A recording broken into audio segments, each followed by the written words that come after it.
What if I told you that the perfect lively minnow you just paid for is actually scaring away the biggest walleye in the lake? Sounds crazy, right? You spend all this time keeping your bait fresh, and then you see a guy nearby catch a monster on a bare hook. It makes no sense. Today, we're tackling one of the most frustrating puzzles in late-season fishing. Why walleye will smack a naked hook but ignore your live bait. And I promise you, by the end of this video, you'll not only understand the shocking reason why this happens, but you'll know exactly how to use this knowledge to your advantage. It's not about luck. It's about a fundamental mistake 90% of anglers are making when the water gets cold. So let me ask you this right now. Do you think a live minnow is always the best bait for walleye? Let me know in the comments, and let's see if you still think so in about 10 minutes. For generations, we've been taught a simple rule: live bait catches fish. Especially for late-season walleye, a struggling minnow is supposed to be the dinner bell. It's the go-to, the old reliable. We spend a fortune on fancy minnow buckets, aerators, and special hooks to present that bait perfectly. The belief is that the more natural and lively it looks, the better. We've all been there, watching that bobber, convinced that any second a walleye is going to inhale that perfect little shiner. This method is drilled into us by our fathers, grandfathers, and every fishing magazine from the last 50 years. It works, sometimes. And because it works sometimes, we never question it when it fails. We just blame the weather, the barometric pressure, or just a bad day. But what if the problem isn't the day? What if the problem is the perfect bait itself? First, let's get into the mind of the fish. As the water temperature plummets, a walleye's entire world slows down. Their metabolism crashes. They aren't the aggressive predators of the summer, chasing down schools of baitfish. They become cold, calculating energy conservationists. Think of them like a bear in late fall. They're not looking to burn a single extra calorie. Every movement is deliberate. They position themselves in areas where they can expend the least amount of energy for a potential meal. This biological slowdown is the absolute foundation for understanding why your perfect bait is failing. You're trying to sell a 5-course meal to a creature that only wants a single potato chip. It's a fundamental mismatch between what you're offering and what the fish actually wants. This isn't laziness, it's survival. So, here's where your lively minnow becomes the problem. It's simply too much. Imagine you're full after a big dinner, and someone offers you a slice of cake.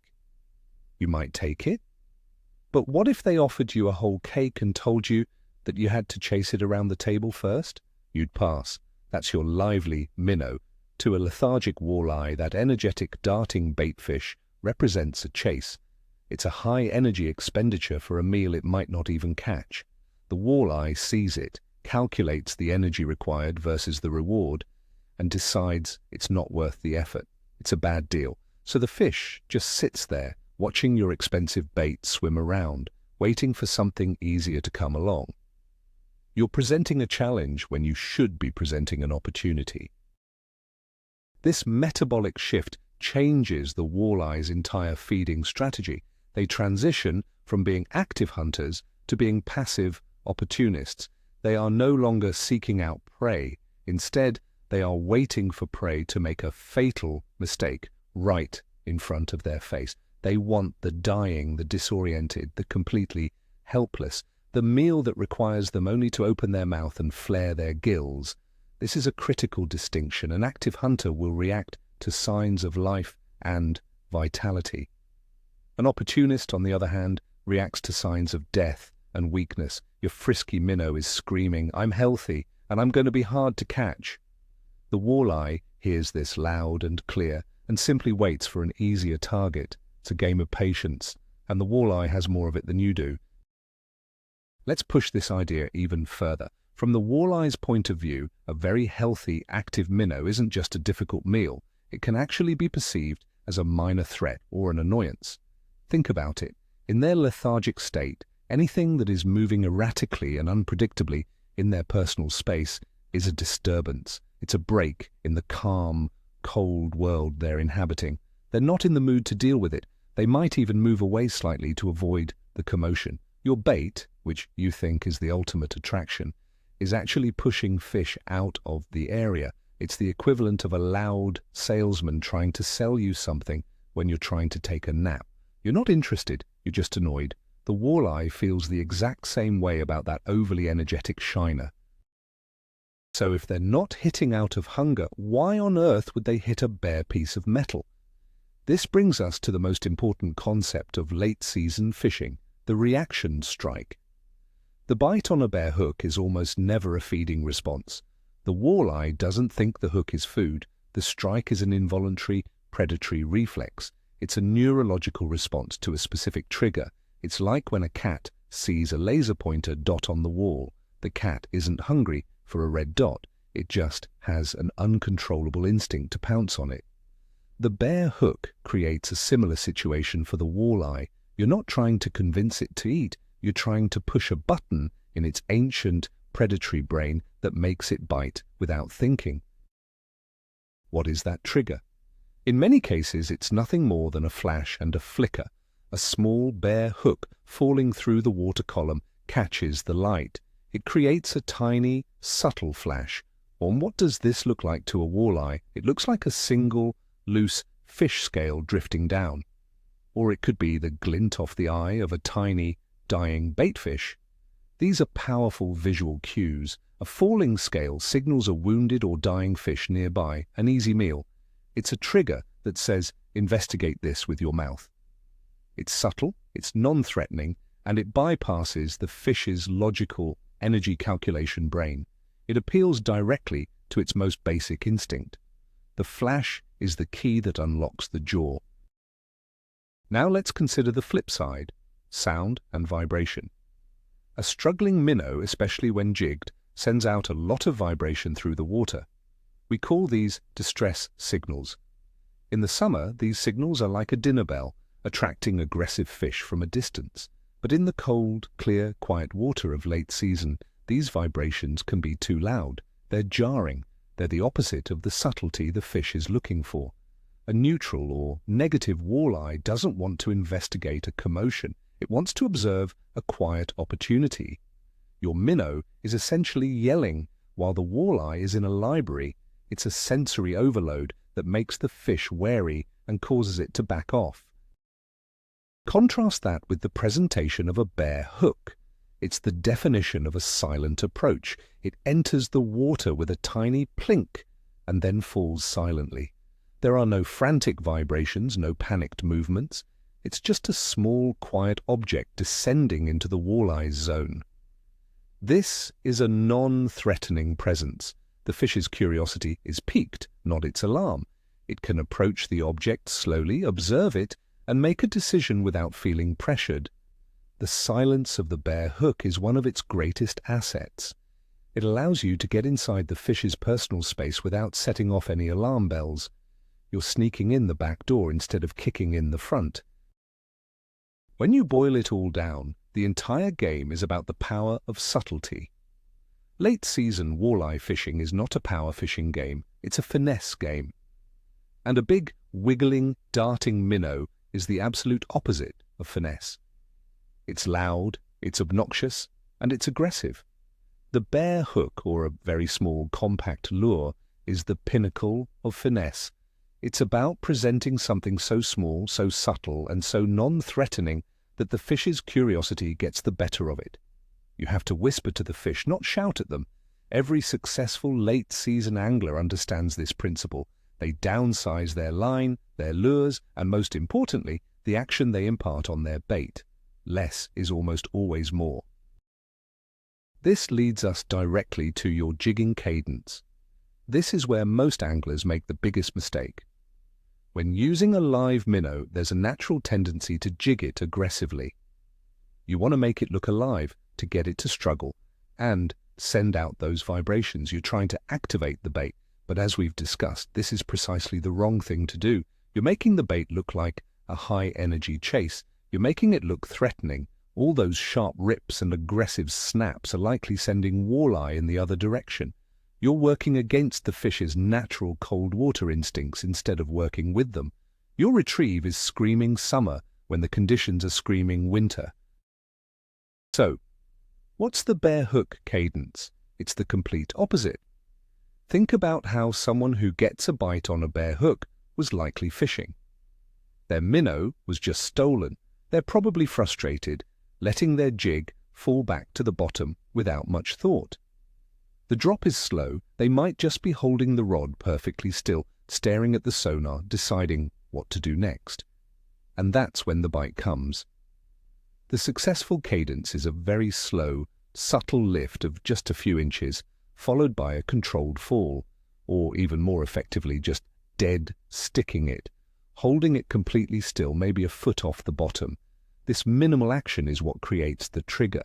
It's the ultimate presentation of a helpless target. Let's paint a picture that every ice fisherman knows well.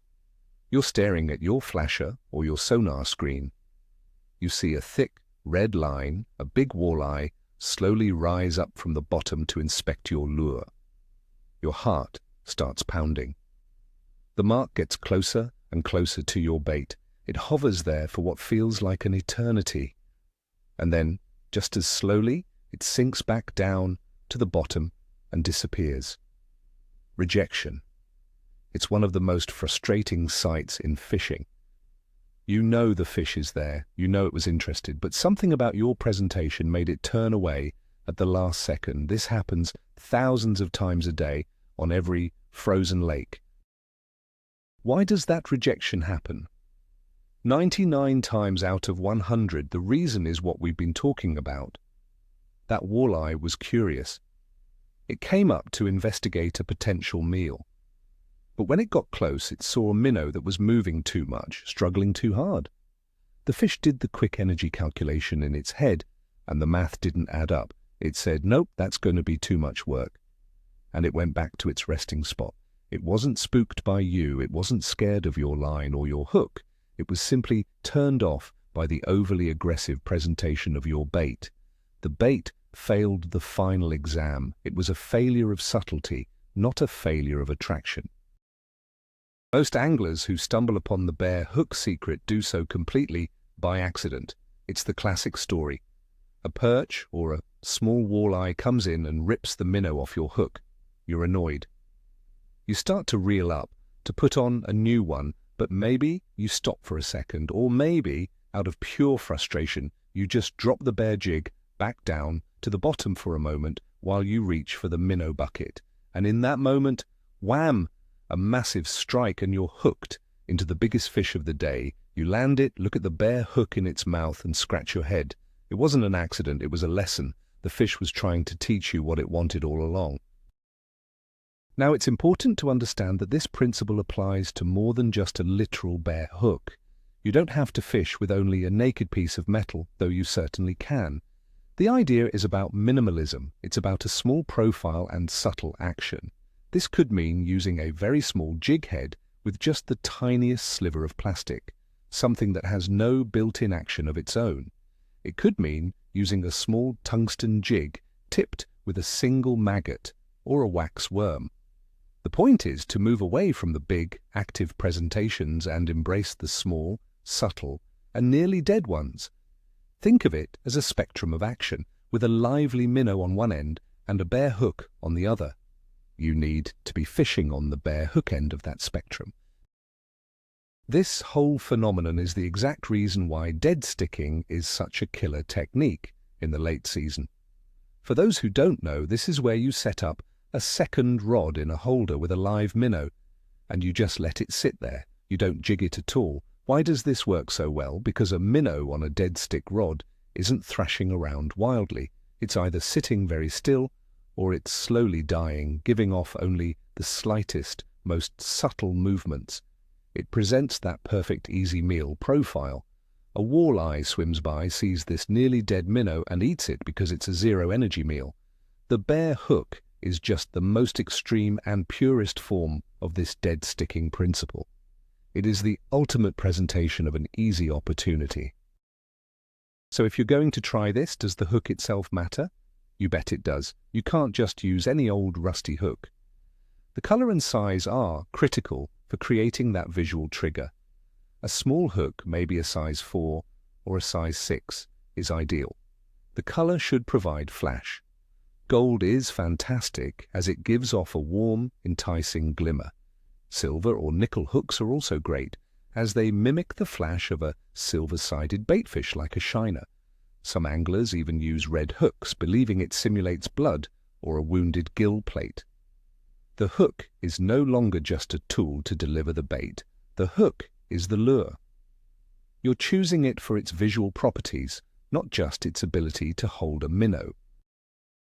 But what about the big question, scent? Doesn't a live minnow have a massive advantage because it puts scent in the water? The answer is yes, but it matters less than you think in this specific situation. Scent is most important for attracting fish from a distance and for triggering a feeding response in an active fish. However, we're not dealing with an active feeding fish.